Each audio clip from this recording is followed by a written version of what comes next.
Water remembers everything. It cradles secrets in salt and shadow, holding them close against its chest like a mother protecting her sleeping children. The ocean is not merely a body of water. It is the Earth's greatest cemetery, its most perfect library, its most impenetrable vault. Consider this. 71% of our planet's surface lies beneath waves that have never known sunlight in their deepest reaches. Down there, in trenches that plunge deeper than mountains climb high, rest the accumulated mysteries of millennia. Every civilization that ever dared to challenge the sea has left something behind in its keeping. The Titanic sleeps at 12,500 feet, its grand ballroom now a cathedral of rust and barnacles. But it is merely the most famous resident of this underwater necropolis. Scattered across the ocean floor, like discarded toys in a giant's playroom, lie the remnants of 5,000 years of maritime ambition. Roman galleys heavy with amphorae of wine that will never be tasted. Viking longships whose carved dragons still seem to writhe in the eternal currents. Spanish treasure fleets carrying the wealth of empires to graves they never intended to fill. Yet these known wrecks represent barely a whisper of what the abyss contains. Marine archaeologists estimate that over 3 million shipwrecks rest on the ocean floor, most of them unmapped, unnamed, unknown. Each one a time capsule, perfectly preserved by the ocean's cold embrace and crushing pressure. The salt water that would corrode metal on the surface becomes a preservative in the depths, where temperature never varies and oxygen barely exists. But ships are not the only secrets the ocean keeps. Entire cities have vanished beneath the waves. Not just Atlantis, that philosophical metaphor. Plato used to illustrate political hubris, but real places where real people lived and loved and died. Heracleion, the ancient Egyptian port city, lay hidden beneath Alexandria's harbor for over 1,000 years, until divers found its temples and statues still standing, as if its citizens had simply walked away yesterday. Pavlopetri, off the coast of Greece, remains the world's oldest known submerged town, its streets and buildings laid out in perfect order beneath 5 meters of Mediterranean water. The ocean's appetite is vast and indiscriminate. During the last ice age, when sea levels dropped by 400 feet, vast coastal plains supported thriving civilizations. As the ice melted and waters rose, these populations either fled inland or were swallowed entirely. The preservation is both perfect and terrible. The cold, the pressure, the absence of light, these forces that would crush human life in seconds, instead cradle our abandoned creations with infinite gentleness. Organic materials that would decay in air within decades remain intact for centuries underwater. Wooden ships from the Bronze Age still bear the tool marks of their long-dead craftsmen. Papyrus scrolls unfurled from sunken vessels reveal texts thought lost forever to fire and time. Yet this preservation comes with a price: inaccessibility. The ocean guards its treasures jealously. Every descent into the deep requires technology that costs millions, expertise that takes decades to develop, and courage that few possess. The vast majority of the ocean floor remains as unexplored as the surface of Mars. We have better maps of Venus than of our own planet's seafloor. And in this inaccessibility lies the profound tragedy of the drowned archive. Knowledge that could revolutionize our understanding of human history, technologies that might solve contemporary problems, art that could inspire generations. All of it lies just beneath our feet, separated from us by a few miles of water that might as well be light years of space. The ocean keeps its secrets not out of malice, but out of nature. It is simply being what it has always been, patient, vast, and eternal. While civilizations rise and fall on the surface, while continents drift and climates change, the deep ocean remains constant. It is the ultimate archive because it needs no librarian, no curator, no maintenance. It simply is, and in being, it preserves. But preservation without access is another form of loss. Every storm that claims another ship, every tsunami that swallows another coastline, Every rising sea level that claims another archaeological site adds to this vast underwater museum that no one can visit. The ocean's memory grows ever deeper, while ours grows ever shallower. In 1929, a Turkish naval officer discovered something that should not have existed. A map drawn on gazelle skin, dated 1513, showing coastlines that European explorers would not discover for centuries to come. The Piri Reis map, named for the Ottoman admiral who created it, depicts not only the known Mediterranean and African coasts, but also the eastern shore of South America mapped with startling accuracy just 21 years after Columbus's first voyage. But the map's most disturbing feature lies at its southern edge, the northern coast of Antarctica, shown ice-free and populated with rivers and mountains. This continent would not be officially discovered until 1820, and its ice-free coastline has not been visible for at least 6,000 years. Piri Reis himself left notes in the margins of his map, claiming he had compiled it from 20 earlier charts, some dating to the time of Alexander the Great. He wrote that these source maps had been drawn by mariners who had sailed all the seas of the world. But according to conventional history, no such mariners existed in the ancient world. The technology, the knowledge, the very concept of global navigation belonged to future centuries. Yet there it is, knowledge where knowledge should not be. The Piri Reis map is not alone in its anachronistic accuracy. The Orontius Phineas map of 1531 shows Antarctica as a continent-sized landmass, complete with rivers, bays, and islands, all corresponding remarkably to the actual subglacial features discovered only in the 20th century using seismic sounding and satellite imagery. The Mercator map of 1569 depicts Arctic geography with precision that would not be officially confirmed until polar expeditions of the 1900s. These cartographic anomalies suggest something profound and troubling, that human civilization's relationship with the oceans is far older and more sophisticated than we have been taught to believe. The maps hint at master navigators who understood longitude centuries before the invention of the marine chronometer, who charted Antarctic waters millennia before the development of ice-breaking vessels, who possessed a global perspective when the official historical narrative insists humanity was trapped in regional ignorance. Who were these phantom cartographers? How did they acquire their impossible knowledge? One possibility whispers of connections we are not supposed to make. Archaeological evidence increasingly suggests that ancient civilizations were far more advanced and far more interconnected than traditional history allows. The Antikythera mechanism, a Greek astronomical calculator more complex than anything built until the Renaissance, precisely cut megalithic blocks in Peru and Egypt that modern engineers struggle to replicate. Navigation techniques among Pacific islanders that allowed them to cross thousands of miles of open ocean using only stars and swells. Perhaps the ancient world was not as primitive as we assume. Perhaps the ocean, rather than being a barrier that separated early civilizations, was a highway that connected them. Perhaps there were indeed master navigators who sailed all the seas, mapping coastlines and cataloging knowledge that was later lost when their civilizations fell. But lost to whom? Here lies the darkest implication of the forbidden maps. They suggest not just forgotten knowledge, but actively suppressed knowledge. If ancient civilizations possessed accurate maps of the entire world, including lands that would not be officially discovered for centuries, then our understanding of history itself becomes suspect. The maps raise questions that pierce the heart of accepted chronology. If the ancients knew of America and Antarctica, why did this knowledge disappear? If they possessed advanced navigation techniques, why did later civilizations have to redevelop them from scratch? If they could map the world with startling accuracy, what else could they do that we have forgotten or chosen not to remember?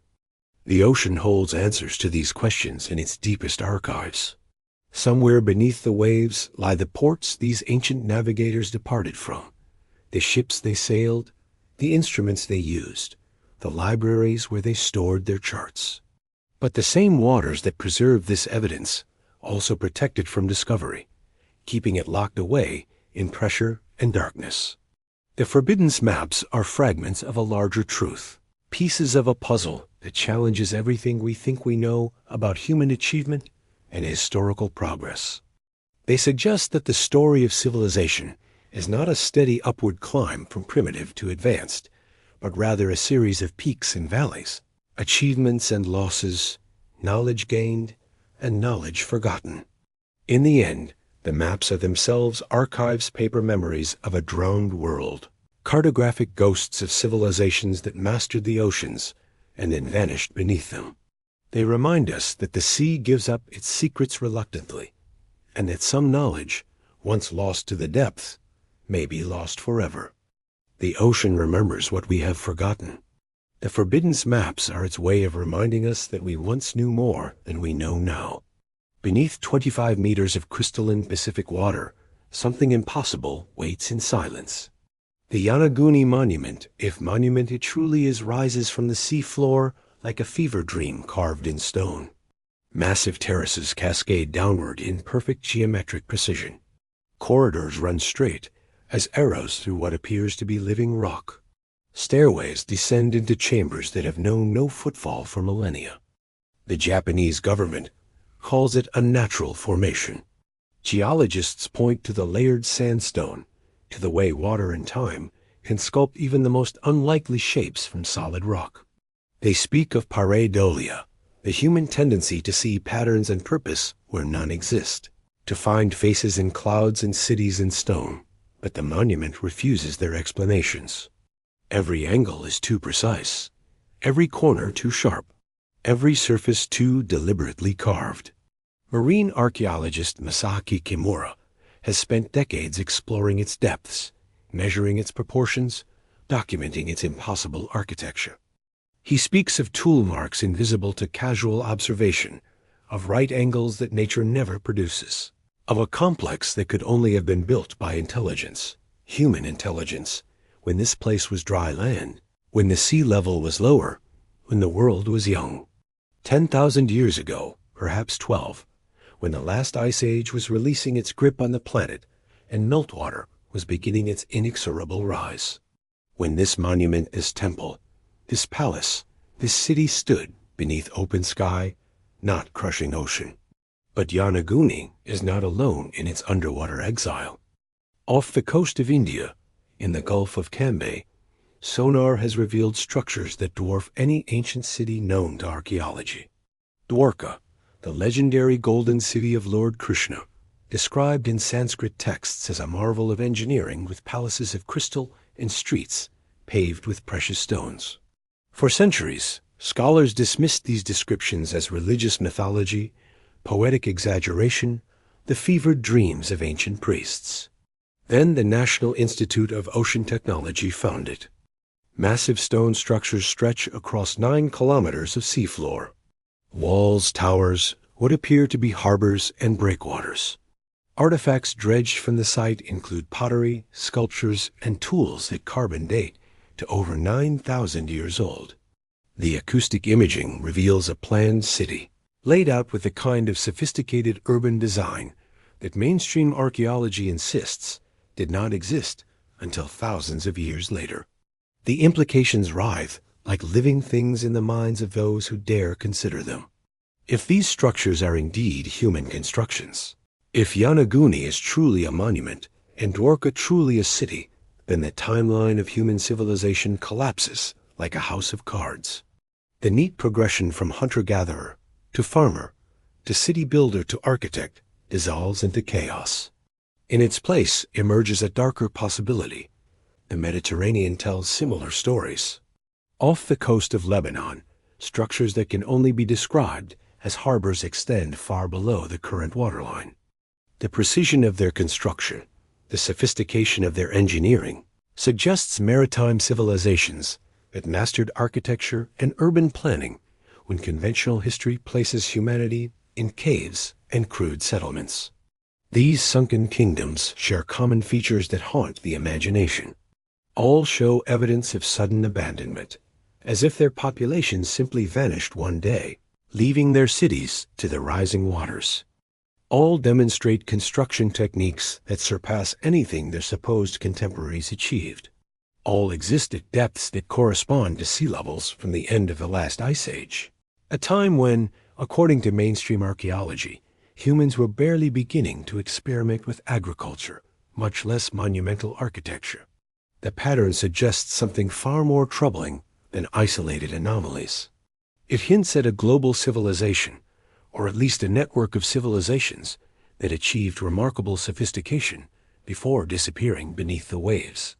A civilization that built with stone when others built with wood, that engineered harbors when others used crude rafts, that planned cities when others lived in scattered villages. But if such civilizations existed, where are their other traces? Where are their tools, their pottery, their art? Where are the bones of their people? The answer may lie in the nature of rising seas themselves. When ice caps melt and oceans rise, the change is not gradual. It comes in pulses, in catastrophic flooding events that can raise sea levels by meters in a matter of decades. The Younger Dryas period, roughly 12,000 years ago, saw exactly such rapid climate change, a sudden warming that released vast quantities of meltwater in geological instants. Any civilization adapted to coastal living would have been obliterated. Not just their cities, but their farms, their trade routes, their entire social infrastructure would have vanished beneath advancing water. The survivors, if any existed, would have been forced inland, reduced to nomadic existence, their sophisticated culture dissolving into legend and myth. This is the true horror of the sunken kingdoms. Not just that they exist, but what their existence means. If advanced civilizations thrived before the flood, then human development is not a steady progression, but a cycle of rise and catastrophic fall. We are not the first to build cities, to navigate oceans, to create art and literature and philosophy. We are simply the first to do so after the waters receded. The ocean keeps these earlier chapters of human story locked away in pressure and darkness. Every dive to Yonaguni, every sonar scan of Dwarka, every core sample from submerged structures provides fragments of a narrative too large and too threatening for comfortable comprehension. We are forced to confront the possibility that our ancestors achieved more than we have achieved, knew more than we know, built better than we build, and that the sea, patient and eternal, waits to claim our achievements as it claimed theirs. The monuments beneath the waves serve as memorials to forgotten genius and warnings of future loss. They whisper of cities swallowed by rising water, of knowledge drowned in salt and time, of the terrible fragility of everything we consider permanent. They remind us that the ocean's memory is longer than ours, and that it has seen civilizations rise and fall before our histories began. In the end, the sunken kingdoms force us to ask the most unsettling question of all. If it happened before, if the sea can swallow entire civilizations without trace or memory, what makes us believe it will not happen again? The ocean floor is a graveyard of secrets that governments pray will never surface. Beneath miles of crushing water, beyond the reach of curious eyes and investigative journalists, lies the detritus of humanity's most violent century. Not just the romantic wrecks of passenger liners or merchant vessels, but something far darker, the submerged evidence of wars too terrible to acknowledge fully, weapons too dangerous to admit existed, failures too catastrophic to confess. The nuclear age began above ground, but found its true home beneath the waves. Between 1946 and 1996, the major powers conducted over 2,000 nuclear tests, many of them underwater explosions that sent radioactive debris cascading through the marine ecosystem. But the tests themselves pale beside what they left behind, not just radioactive craters in the seafloor, but a generation of nuclear-powered vessels that now rest like ticking time bombs in the ocean's deepest trenches. The Soviet Union lost at least 9 nuclear submarines, though official records admit to only a handful. Each one carries enough radioactive material to poison vast swaths of ocean for centuries. The K-27, scuttled in the Kara Sea with its reactor still active, continues to leak radiation into Arctic waters. The Kursk, which sank in 2000, took with it not just its crew, but classified weapons technology that both Russia and NATO preferred to see buried forever.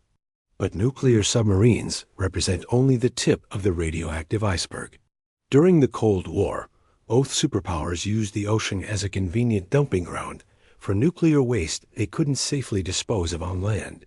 The Soviet Union alone sank hundreds of thousands of tons of radioactive debris in Arctic waters, reactor cores, contaminated equipment, even entire nuclear icebreakers. The United States was hardly more responsible, using Pacific atolls as radioactive graveyards and Atlantic trenches as repositories for weapons-grade plutonium, sealed in containers that were never designed to last forever. The ocean's chemistry is slowly dissolving these underwater tombs. Salt water corrodes even the most robust containment systems, and the pressure of the deep sea eventually breaks any seal. Radiation detectors towed behind research vessels register deadly hotspots scattered across the global seafloor like a hidden constellation of poisoned stars. Yet radiation is not the only toxic legacy that governments have consigned to the sea's keeping. During both world wars and countless smaller conflicts since, military forces discovered that the ocean's depths provided the perfect solution for inconvenient evidence.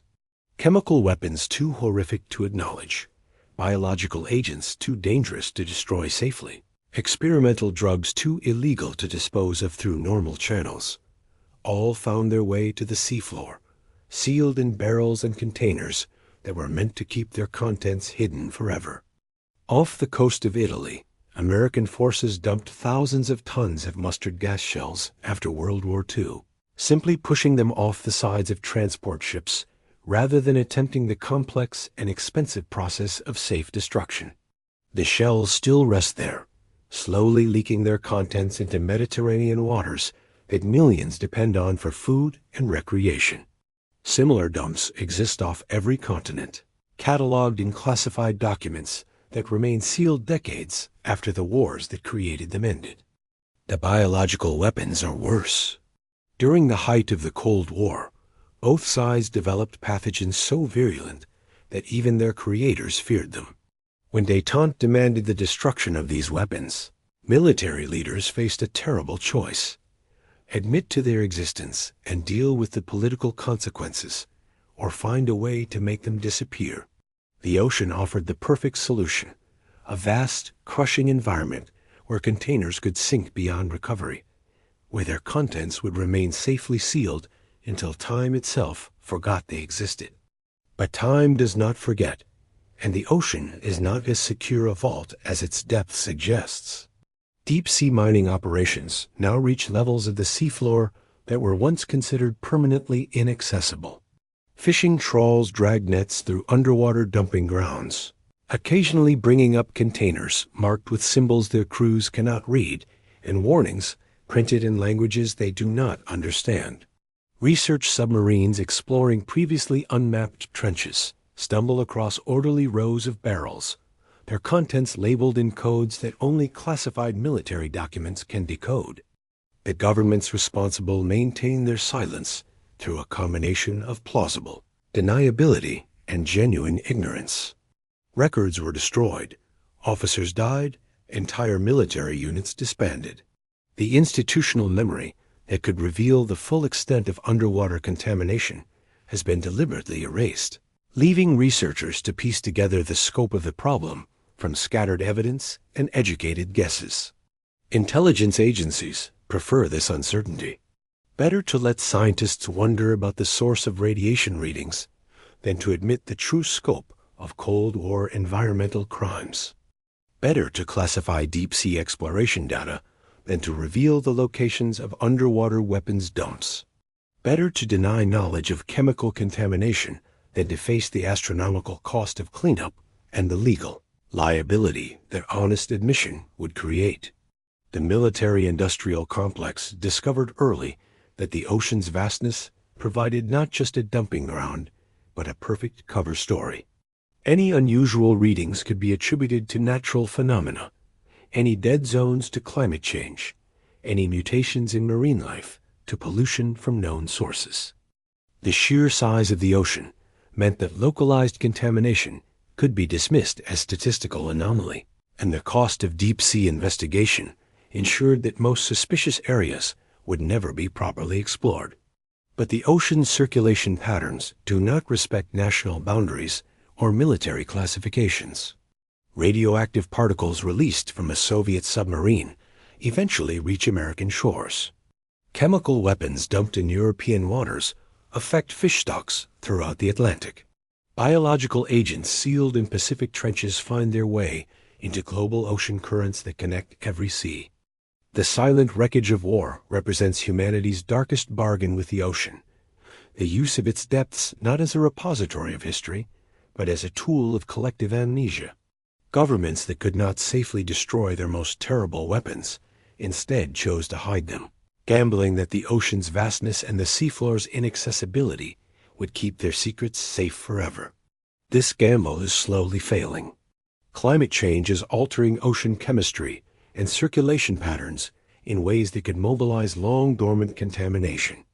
Rising sea levels threaten coastal dump sites that were supposed to remain safely submerged.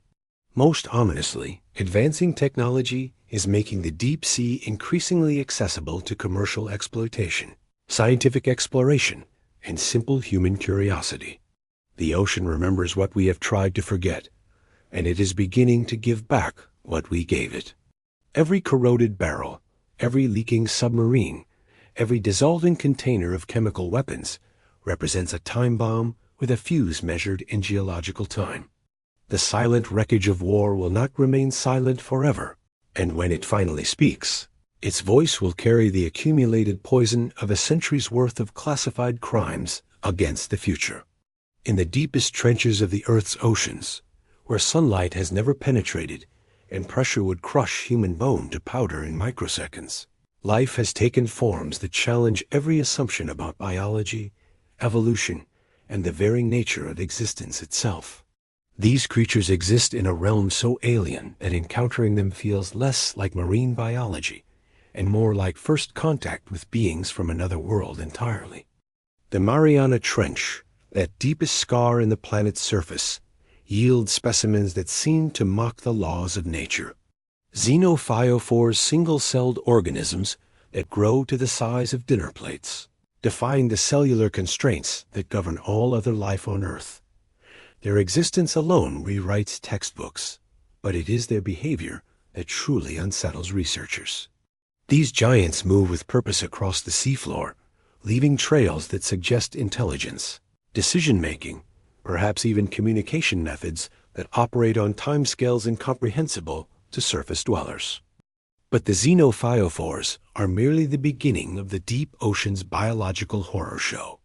In the crushing darkness around thermal vents, where the Earth's molten interior bleeds heat and chemicals into the water, creatures have evolved that feed not on organic matter but on pure energy radiation, heat, chemical reactions that would kill surface life instantly.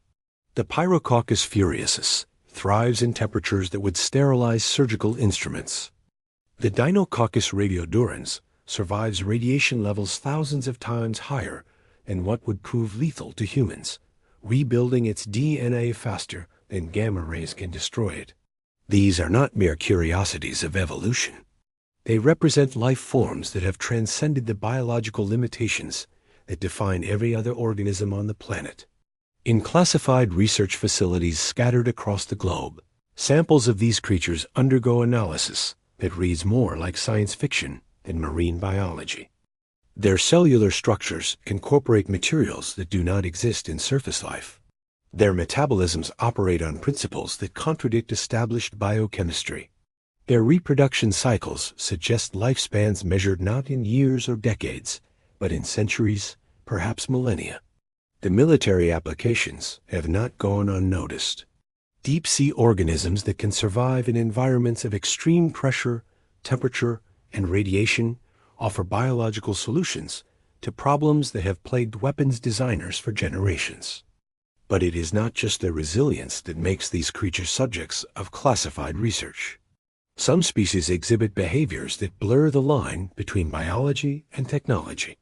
The vampire squid, Vampyrothropic infernalis, can turn itself inside out, exposing bioluminescent photophores arranged in patterns that seem almost digital in their precision. Deep-sea jellyfish coordinate their movements across vast distances using bioelectrical signals that operate on frequencies similar to human communication systems. Schools of lanternfish create light displays so complex and synchronized that researchers initially mistook them for artificial navigation beacons. The implications terrify and fascinate in equal measure.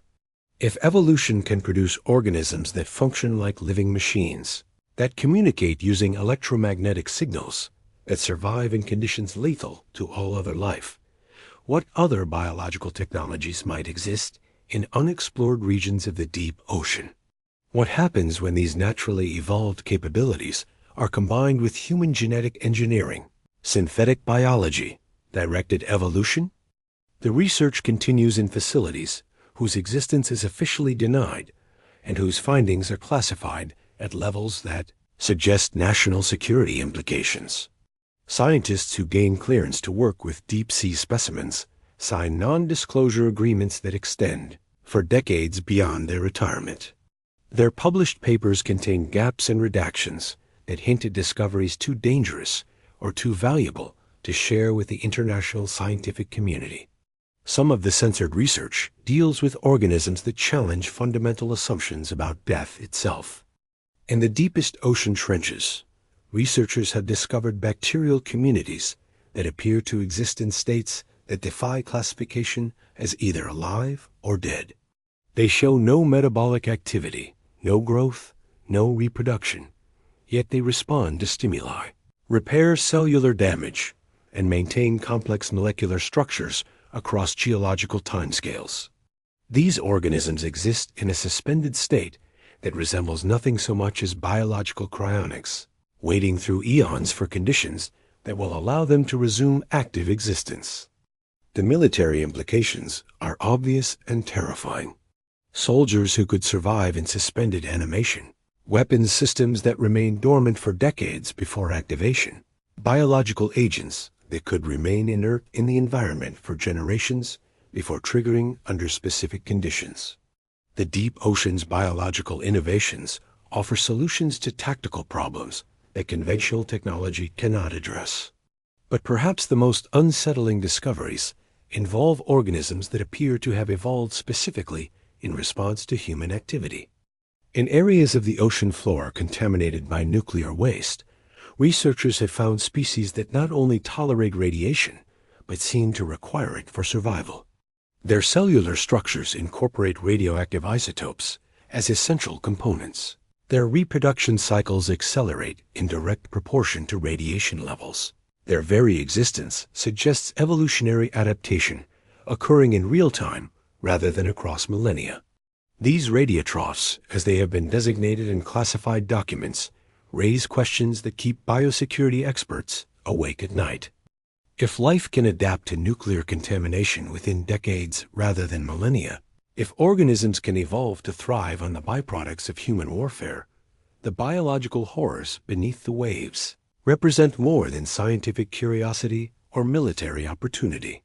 They embody the ocean's capacity to transform everything humanity introduces into its depth, not just preserving our refuse, but evolving it, adapting it, incorporating it into forms of life that transcend the boundaries between natural and artificial, between biology and technology, between life and death itself. In secure laboratories, researchers work with specimens that challenge every assumption about the limits of biological possibility. They study organisms that seem designed rather than evolved, that function with mechanical precision, that exhibit capabilities that border on the supernatural. The boundary between marine biology and advanced technology blurs when the subject of study appears to be both simultaneously.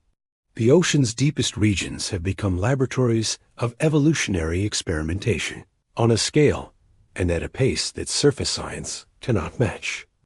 Every extreme environment spawns new forms of life that push the boundaries of what biology can achieve. Every contaminated site becomes a proving ground for adaptation that occurs not over geological ages, but within human lifespans. The implications for the future are both miraculous and catastrophic. The ocean's biological horrors offer solutions to humanity's greatest challenges: disease, aging, environmental destruction, resource scarcity, while simultaneously threatening to unleash forms of life that could reshape the biosphere in ways beyond human control or comprehension. Deep beneath the waves, evolution continues its work with materials and conditions that never existed in nature until humans provided them. The results challenge not just our understanding of life, but our assumptions about the relationship between human activity and natural selection, between technological development and biological adaptation, between the possible and the inevitable.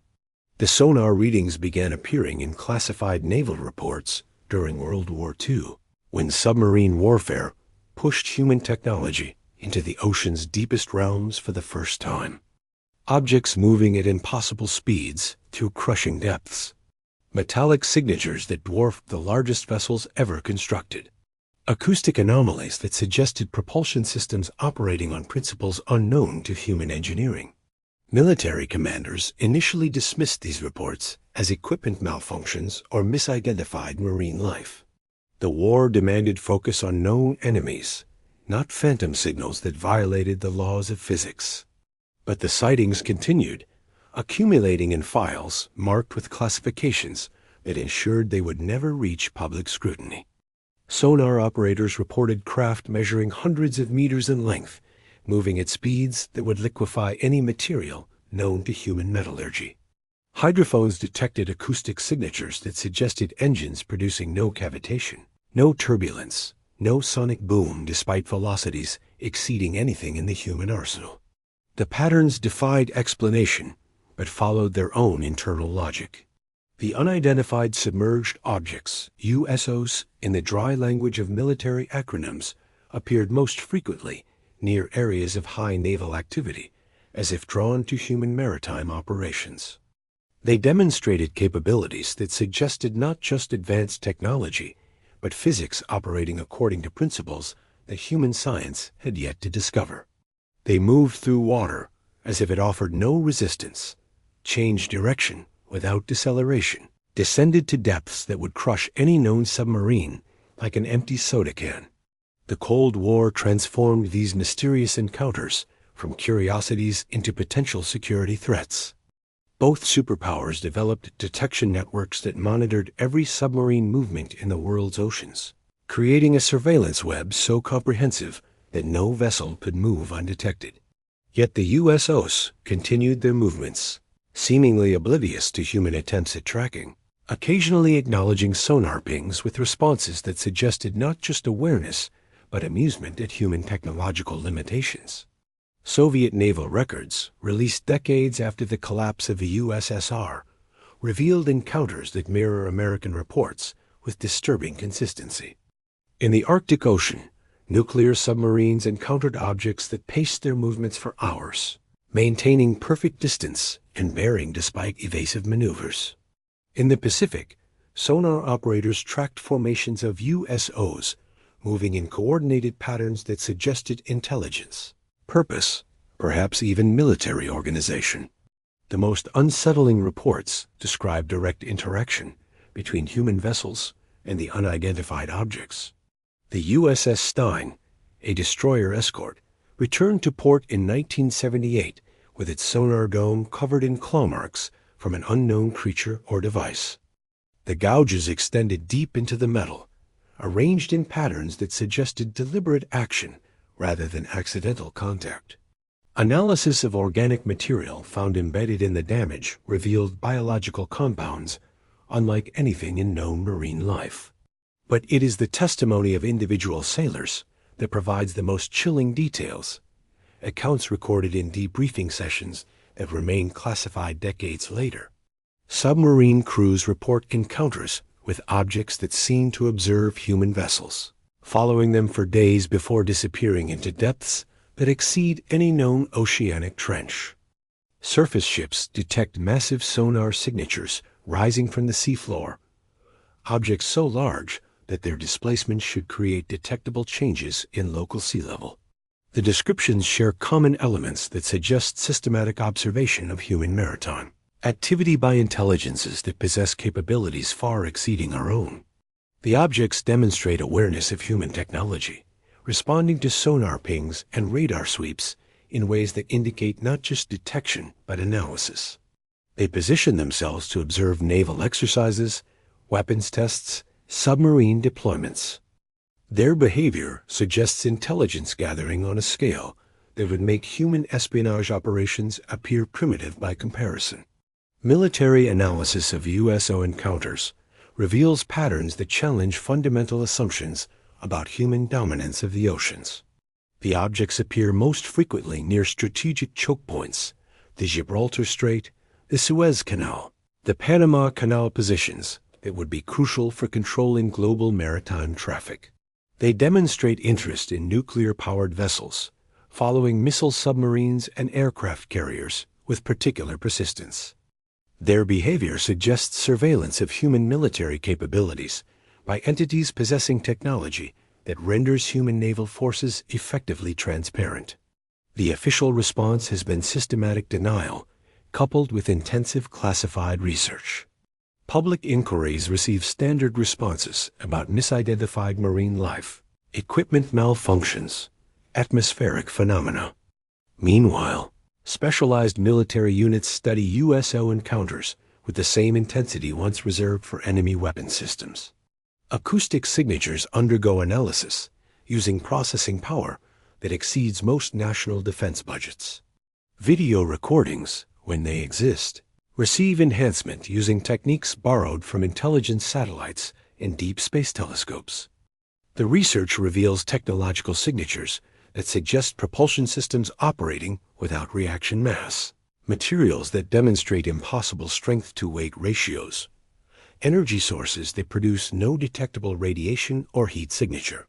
The objects appear to manipulate the water around them at the molecular level, creating zones of altered density that allow movement without turbulence. They demonstrate mastery of physics that human science is only beginning to understand theoretically. But perhaps the most disturbing aspect of USO encounters lies not in their technological superiority, but in their apparent indifference to human presence. The objects acknowledge human detection attempts, but show no concern about being observed. They operate openly in heavily monitored waters, seemingly unconcerned about human intelligence-gathering efforts. Their behavior suggests entities so technologically advanced that human military capabilities pose no threat worthy of concealment or evasion. This indifference carries implications more unsettling than outright hostility. Hostile forces can be countered, neutralized, deterred through appropriate defensive measures. But entities that view human military power as insignificant present challenges that existing strategic doctrine cannot address. How do you negotiate with intelligences that consider your most advanced technology primitive? How do you establish deterrence when your weapons represent no credible threat?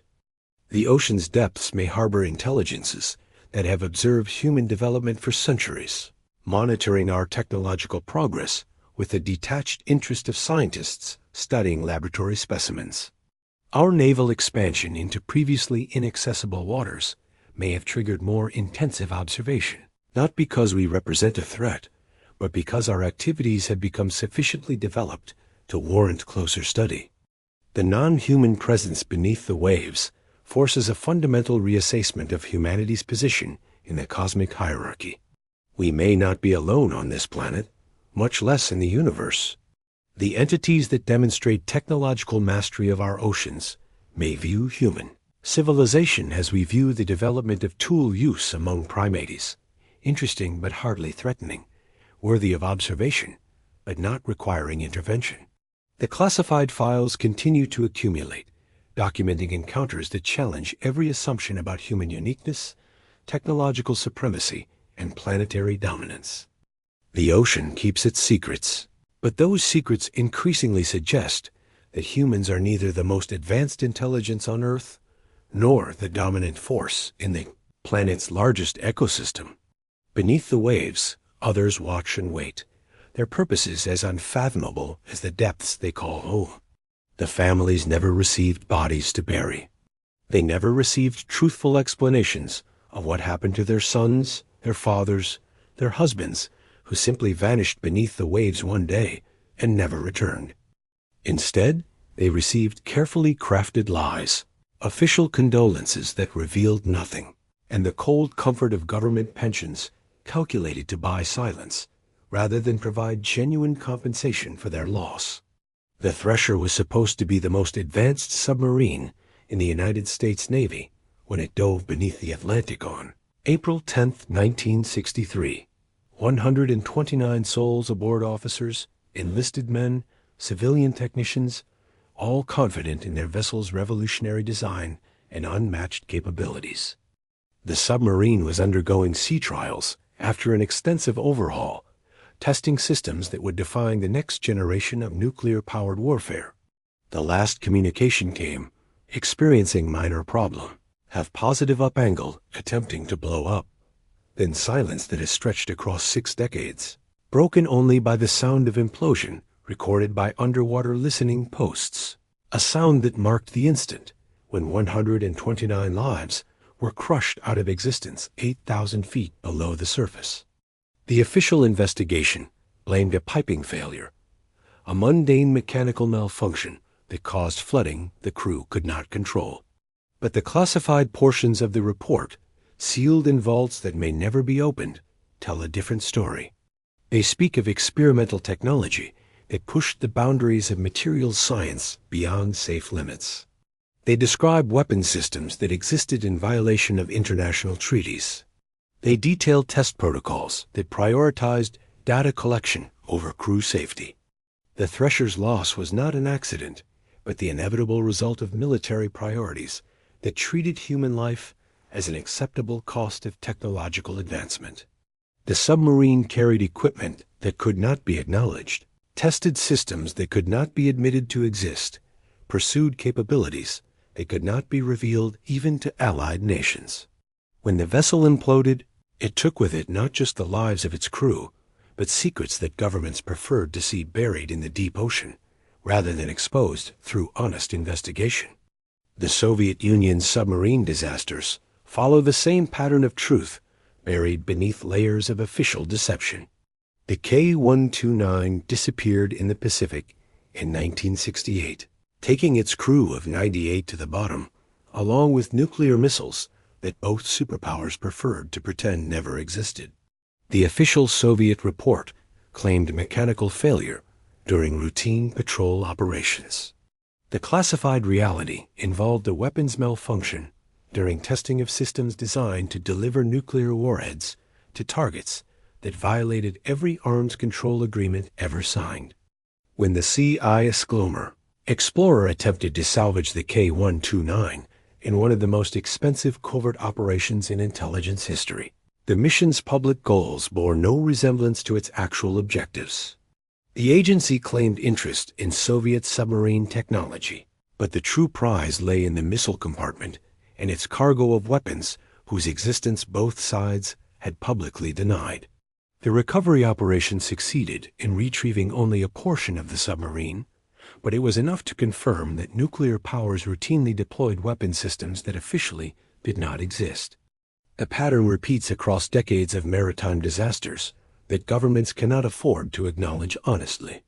The Scorpion, lost in the Atlantic in 1968 with 99 men aboard, officially succumbed to an internal explosion of unknown origin. The classified investigation revealed a weapons malfunction during the testing of nuclear torpedoes that exceeded the explosive yield limits specified in international agreements. The submarine's wreckage, when finally located, showed damage patterns consistent with detonation of nuclear weapons aboard the vessel, weapons that the United States had formally denied possessing. These submarine disasters represent only the tip of an iceberg of maritime catastrophes buried in official silence. Nuclear weapons lost during transport operations and never recovered. Chemical agents released into international waters during testing accidents that killed everything within hundreds of square miles. Biological weapons that escaped containment during at-sea experiments and created dead zones that persist decades later. The Palomares incident of 1966 provides a glimpse into the scope of nuclear disasters that governments work frantically to conceal. When a B-52 bomber collided with a tanker aircraft during aerial refueling, 4 nuclear weapons fell into the Mediterranean Sea. The official recovery operation lasted months and involved thousands of personnel in what appeared to be a straightforward salvage mission. The classified reality involved weapons whose existence violated NATO agreements and whose recovery required techniques that revealed capabilities both sides preferred to keep secret. One of the weapons was never found. It rests somewhere on the Mediterranean seafloor, its plutonium core slowly corroding in salt water, its location known only to a handful of officials who have carried the secret for over 50 years.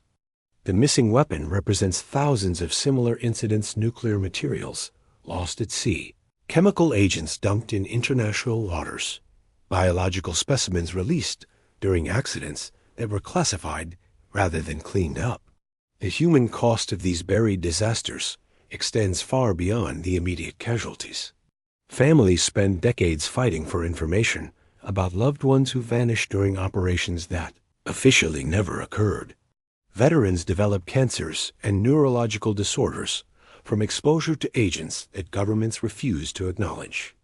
Fishing communities suffer mysterious die-offs and birth defects that correlate perfectly with the locations of underwater dumping grounds that do not appear on any public charts. The cover-ups require constant maintenance, elaborate systems of classification and disinformation that consume enormous resources and corrupt the institutions tasked with maintaining them. Truth becomes secondary to operational security.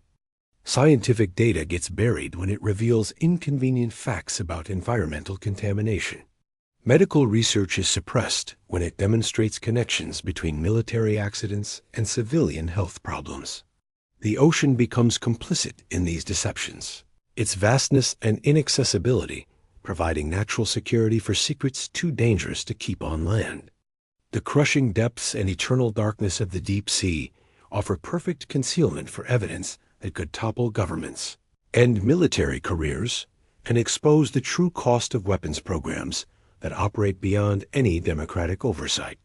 But the ocean's memory is longer than political careers and more persistent than classification systems. Every corroding weapon, every leaking container, every decomposing crew member eventually contributes to changes in water chemistry, marine ecosystems, and global climate patterns that cannot be hidden forever. The secrets buried beneath the waves slowly work their way back to the surface through food chains, ocean currents, and atmospheric cycles that connect the deepest trenches to every shoreline on Earth. The disasters, buried in silence, represent more than individual tragedies or environmental crimes. They embody the fundamental corruption that occurs when military necessity overrides human decency, when national security becomes indistinguishable from institutional self-preservation, when the truth becomes too dangerous to acknowledge, even to those who pay the ultimate price for official deception. The ocean keeps the bodies and the secrets, but it also keeps the evidence. Every submarine graveyard, every underwater dumping ground, every contaminated section of seafloor serves as a monument to the countless disasters that governments have chosen to bury rather than acknowledge. The water remembers what official histories have chosen to forget, and one day it will give up its secrets to a world that may not be prepared for the truth about what lies beneath the waves. In the crushing darkness 3 miles beneath the Baltic Sea, where no human eye was ever meant to look, lies an object that cannot exist according to any accepted timeline of human development. The Baltic Sea anomaly, a circular structure 60 meters in diameter, with features that suggest construction rather than natural formation, rests on the seafloor like a message written in a language we have forgotten how to read. The object bears characteristics that defy geological explanation. Straight lines where nature creates curves. Right angles where erosion produces smooth transitions. Surface textures that appear machined rather than weathered. Most disturbing of all, the structure shows evidence of impact, not the gradual settling of sediment over millennia, but the sudden violent placement of something that fell from above with tremendous force, leaving a trail of displaced material stretching across the seafloor like a scar. Sonar imaging reveals internal chambers, corridors, spaces that suggest purpose and design. The acoustic signature indicates materials unknown to marine geology, dense enough to block sound waves completely in some areas, hollow enough to create perfect acoustic reflections in others. When deep-sea vehicles approach the object, their electrical systems malfunction in ways that suggest electromagnetic interference from an artificial source. But the Baltic anomaly is merely the most accessible example of archaeological impossibilities scattered across the ocean floor. In the Mariana Trench, robotic explorers have photographed structures that predate any known human civilization by millions of years. Geometric shapes carved into volcanic rock, arranged in patterns that suggest mathematical understanding far exceeding anything achieved by early hominids. The formations show no signs of natural erosion, no accumulation of sediment, no colonization by deep-sea organisms, as if they exist outside the normal flow of geological time. The implications send tremors through the archaeological establishment, threatening to collapse carefully constructed timelines of human development. If these structures are artificial, if they represent the work of intelligent beings, then consciousness, technology, and civilization are far older than every textbook, every museum display, every academic career built on the assumption that human development followed a predictable progression from primitive to advanced. The terror lies not in what these discoveries reveal about the past, but in what they suggest about our present understanding of reality itself. Every assumption about human uniqueness, every theory about the development of intelligence, every model of technological progress dissolves when confronted with evidence of advanced engineering predating human evolution by millions of years. Deep-sea archaeology uncovers artifacts that should not exist in the strata where they are found. Tools made from materials that require industrial processing, embedded in rock formations that solidified before humans walked upright. Metallic objects with isotopic signatures indicating manufacturing processes unknown to contemporary science, recovered from sediment layers deposited when the continents held different positions. The most terrifying discoveries involve shipwrecks found in impossible locations, vessels constructed using techniques that would not be developed for centuries, resting on seafloor that was dry land when the ships were supposedly built. The wrecks suggest either that human maritime capabilities are far older than recorded history indicates, or that the timeline of continental drift and sea level change requires fundamental revision. One such vessel, discovered in the Philippine Trench at depths exceeding 10,000 meters, shows construction methods that combine Stone Age tool marks with metallurgy that requires knowledge of quantum physics. The ship's hull incorporates materials that demonstrate room temperature superconductivity, arranged in patterns that suggest understanding of electromagnetic fields centuries before Maxwell's equations were formulated. Yet the vessel also bears primitive decorative elements, religious symbols from cultures that supposedly never developed ocean-going technology. These archaeological anomalies share common features that amplify their mystery. All show evidence of catastrophic termination, not gradual abandonment or slow decay, but sudden, violent endings that left their creators' work incomplete. Many bear scorch marks or melting patterns that suggest exposure to temperatures exceeding anything achievable through natural processes. Some show structural damage consistent with explosive forces, as if they were destroyed during warfare, using weapons that leave signatures unlike anything in the conventional military arsenal. The pattern suggests civilizations that achieved remarkable technological sophistication before being terminated through catastrophic events that left few survivors and fewer records. The destruction appears systematic, thorough, designed to erase not just the civilizations themselves, but any evidence of their achievements. Only the ocean's depths provided sufficient concealment to preserve fragments of what was systematically destroyed on land. Carbon dating of organic materials associated with these structures produces results that cluster around specific time periods intervals that correspond to mass extinction events, global climate catastrophes, geological upheavals that restructured continents and redirected ocean currents. The correlation suggests that advanced civilizations have repeatedly emerged during stable climatic periods, only to be eliminated when the planet undergoes rapid environmental change. But some of the archaeological evidence points to termination through non-natural means. Vitrification patterns that require nuclear-level temperatures. Isotopic signatures indicating exposure to radiation sources that do not occur naturally on Earth. Structural damage consistent with directed energy weapons operating on principles that human physics has only recently begun to understand theoretically. The archaeology of terror forces confrontation with the possibility that human civilization is not the first to achieve technological advancement, nor necessarily the first to develop weapons capable of global destruction.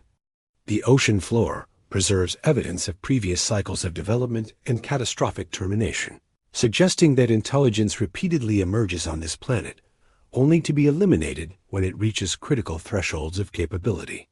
Research into these underwater archaeological sites remains heavily classified, conducted through programs that officially do not exist, using funding that cannot be traced through normal budgetary processes. The scientists involved sign agreements that extend far beyond normal academic confidentiality, binding them to silence about discoveries that could revolutionize human understanding of history, evolution, and our place in the cosmic hierarchy. The cover-up extends beyond governmental secrecy into systematic academic suppression. Peer review processes reject papers describing anomalous archaeological finds. Funding disappears for research projects that venture too far into forbidden territories. Academic careers end abruptly when archaeologists ask inconvenient questions about impossible discoveries. The terror embedded in deep-sea archaeology lies not just in what has been discovered, but in what the discoveries imply about the nature of intelligence, civilization, and survival on a cosmic scale.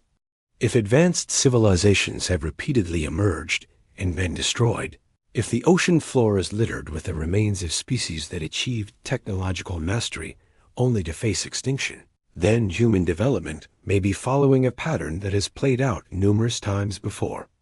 The archaeological record preserved in oceanic depths suggests that reaching advanced technological capability triggers termination events, whether through environmental catastrophe, warfare, or intervention by forces that view developing civilizations as threats requiring elimination. The ocean preserves the evidence of these cycles, serving as both graveyard and warning to any species intelligent enough to explore its depths. The archaeology of terror reveals the ocean as a museum of terminated possibilities, a repository of advanced civilizations that achieved remarkable capabilities before vanishing so thoroughly that their existence challenges every assumption about the development of intelligence in the universe.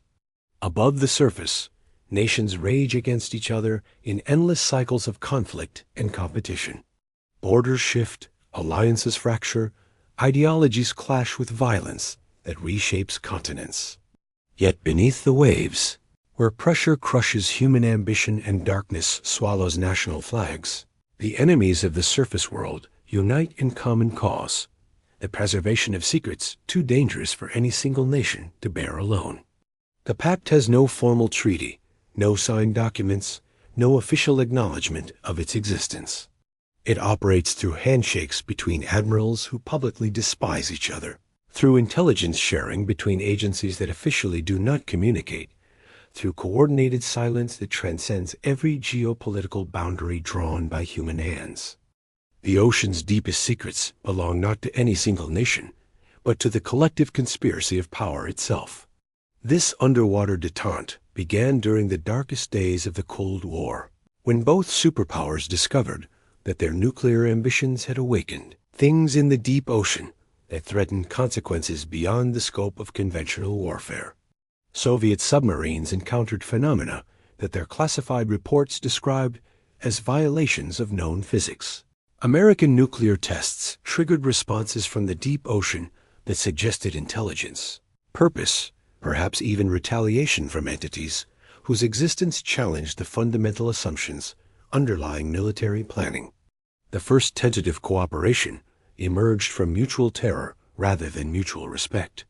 When Soviet and American submarines both detected massive objects moving through oceanic trenches at impossible speeds, military planners on both sides faced a stark choice: continue their nuclear brinksmanship and risk confrontation with unknown forces, or find ways to coordinate their response to threats that dwarf their Cold War rivalry. The initial exchanges were cautious, conducted through diplomatic channels, so secret that their existence was known only to a handful of individuals in each government. Intelligence about underwater anomalies was shared through coded communications that officially dealt with fishing rights and commercial shipping lanes. Joint research operations were disguised as competitive military exercises. Coordinated silence about deep-sea encounters was maintained through threats and incentives that transcended national loyalty. As the decades passed, the Underwater Pact evolved into something far more comprehensive than simple information sharing. The major powers developed protocols for containing discoveries that could destabilize human civilization. Archaeological finds that challenged accepted history were cataloged in archives that no single nation controlled. Biological specimens that defied classification were studied in laboratories funded by international consortiums that existed on no official budget. The Pact's reach extends far beyond the original nuclear powers. Nations that have never cooperated on surface issues find common ground when it comes to oceanic secrecy. Israel and Palestine coordinate their responses to Mediterranean anomalies. India and Pakistan suppress competing claims to Arabian Sea discoveries. Even North Korea participates in the conspiracy, sharing intelligence about unusual sonar contacts in exchange for continued silence about their own underwater activities. The mechanisms of cooperation operate with efficiency that surpasses any official international organization. When fishing vessels recover artifacts that threaten established timelines, Coast Guard services from multiple nations coordinate the response within hours. When commercial deep-sea mining operations encounter structures that should not exist, regulatory agencies across the globe simultaneously revoke permits and classify the locations as protected areas. When research submarines photograph phenomena that defy explanation, the footage disappears into archives controlled by committees that represent no single nation's interests. The conspiracy requires constant maintenance, elaborate systems of misdirection that consume resources from every participant. Fake research projects are funded to provide cover for real investigations. Scientific publications are manipulated to exclude inconvenient discoveries. Academic careers are quietly directed away from research areas that approach dangerous truths. The cost of maintaining oceanic secrecy rivals the budgets of major military programs, yet the expenditure appears in no public accounting.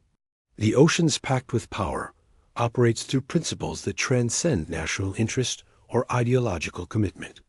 Governments that cannot agree on trade policies or border disputes unite instantly when confronted with discoveries that threaten the fundamental narratives underlying human civilization.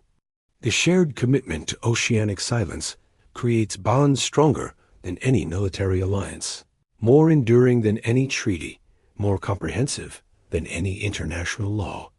The conspiracy's true scope becomes apparent only when examining the systematic gaps in human knowledge about marine environments.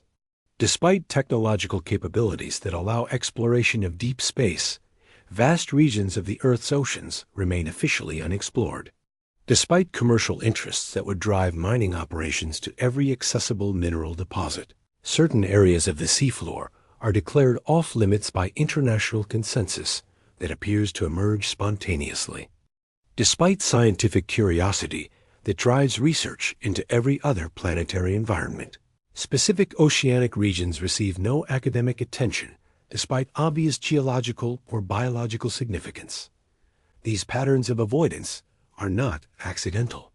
They result from coordinated efforts to direct human attention away from discoveries that would require acknowledgement of realities too dangerous for public consumption. The ocean's most significant secrets are preserved, not through natural inaccessibility, but through artificial ignorance maintained by every nation with the technological capability to explore the deep sea. The Pact's participants understand that some truths carry consequences that transcend national boundaries. If archaeological evidence proves that advanced civilizations predated human development by millions of years, every religion faces fundamental challenges to its creation mythology. If biological discoveries reveal life forms that operate according to unknown principles, every scientific discipline requires revolutionary revision. If technological artifacts demonstrate capabilities beyond current human understanding, every military establishment faces obsolescence that could trigger global instability. The conspiracy preserves not just specific secrets, but the entire framework of assumptions that allows human civilization to function. Governments that disagree about everything else unite in protecting the belief systems, scientific paradigms, and historical narratives that provide stability for their populations. The ocean's deepest truths are quarantined, not because they are false, but because they are too true for human societies to integrate without catastrophic disruption. The Pact also serves more pragmatic purposes. Technologies recovered from oceanic depths are studied through international programs that prevent any single nation from gaining decisive strategic advantage. Weapon systems that operate according to unknown principles are analyzed by research teams that represent multiple governments, ensuring that breakthroughs benefit the conspiracy rather than individual participants.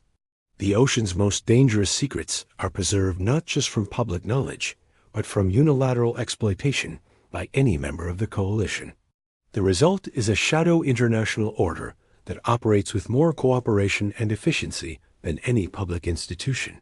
The ocean's pact with power creates unity among nations that maintain adversarial relationships in every other context. It demonstrates that human governments can achieve remarkable coordination when motivated by shared terror rather than shared interests. The conspiracy's ultimate goal extends beyond simple secrecy maintenance to the active management of human development itself. By controlling access to oceanic discoveries, the Pact's participants influence the pace and direction of technological advancement, scientific understanding, and cultural evolution. They serve as gatekeepers between humanity and realities that could either elevate or destroy civilization, making decisions about what truths humanity is prepared to accept. The ocean becomes not just a repository of secrets, but a tool for controlling the future of human development. Its depths contain knowledge and technologies that could solve humanity's greatest challenges or trigger its final destruction. The Pact ensures that such discoveries emerge only when human civilization is prepared to integrate them safely, if such preparation is ever possible.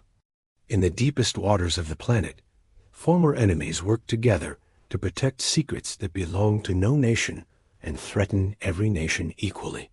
The ocean's pact with power transcends every human conflict, creating unity through shared responsibility for truths too dangerous for democracy, too complex for public understanding, too threatening for individual nations to guard alone.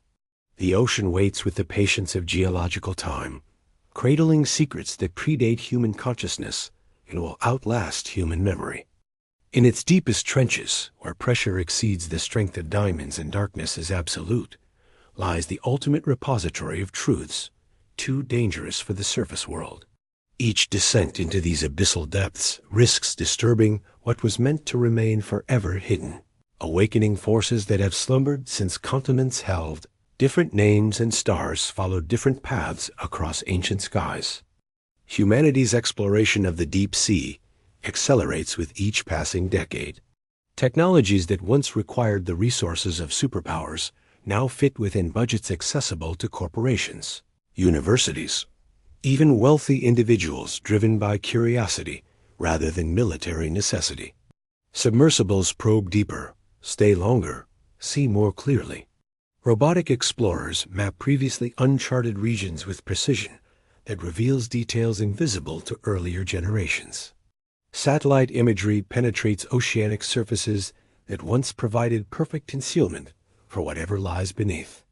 Yet with each technological advancement, each deeper dive, each clearer image, the risks multiply exponentially.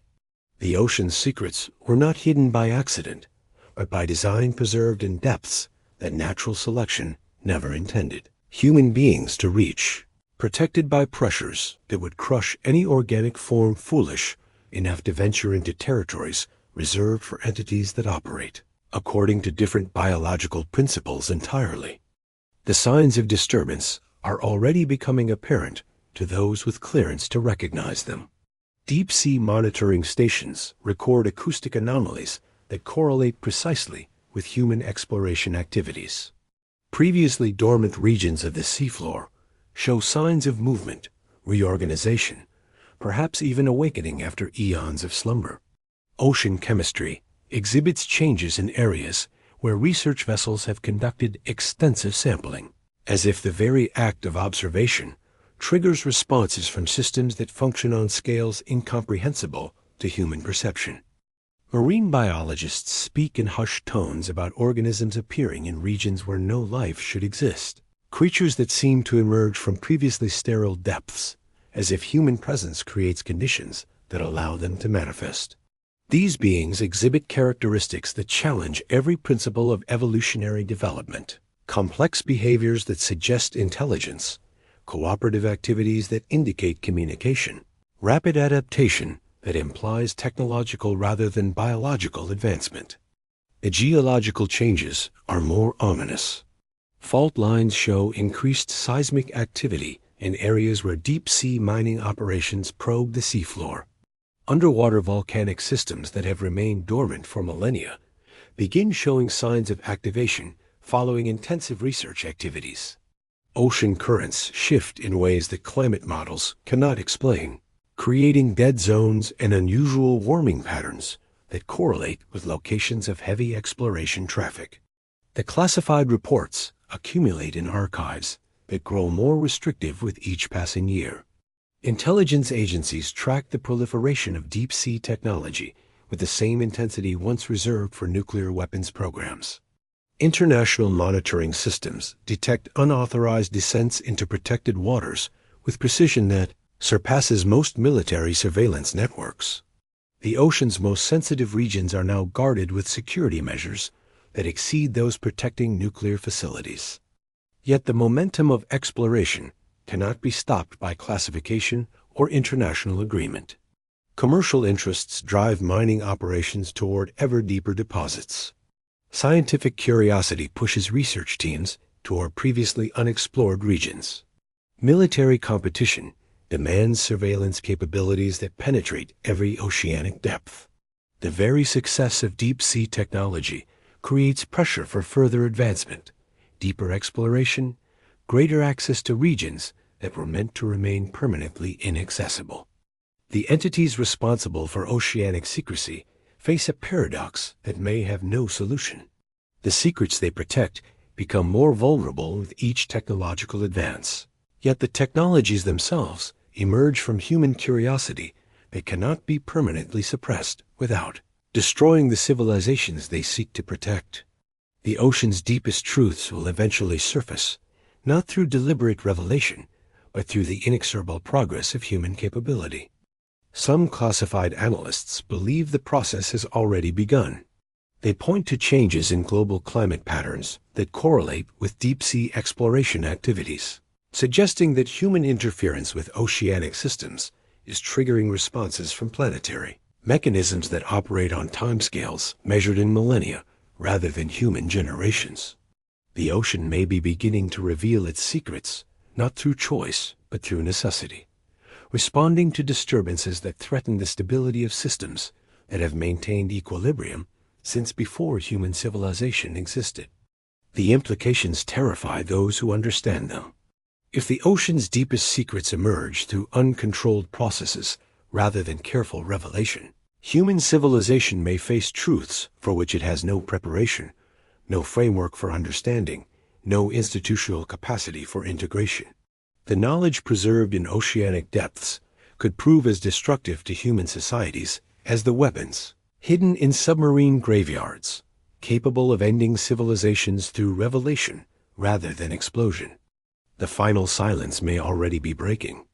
Each deep-sea expedition brings back fragments of larger truths that accumulate in classified databases like pieces of a puzzle too dangerous to complete.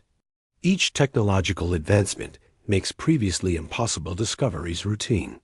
Each year brings humanity closer to capabilities that will make oceanic secrecy impossible to maintain through any combination of international cooperation and institutional control. The ocean's role as civilization's ultimate safeguard depends on maintaining the balance between human curiosity and human limitation, between technological capability and institutional restraint, between the desire for knowledge and the wisdom to recognize when knowledge becomes a weapon capable of destroying those who possess it. This balance becomes more precarious with each passing year, each deeper dive, each clearer image of what lies beneath the waves. The conspiracy of silence that has protected oceanic secrets for decades faces challenges that may prove insurmountable. Private corporations possess technologies that rival government capabilities.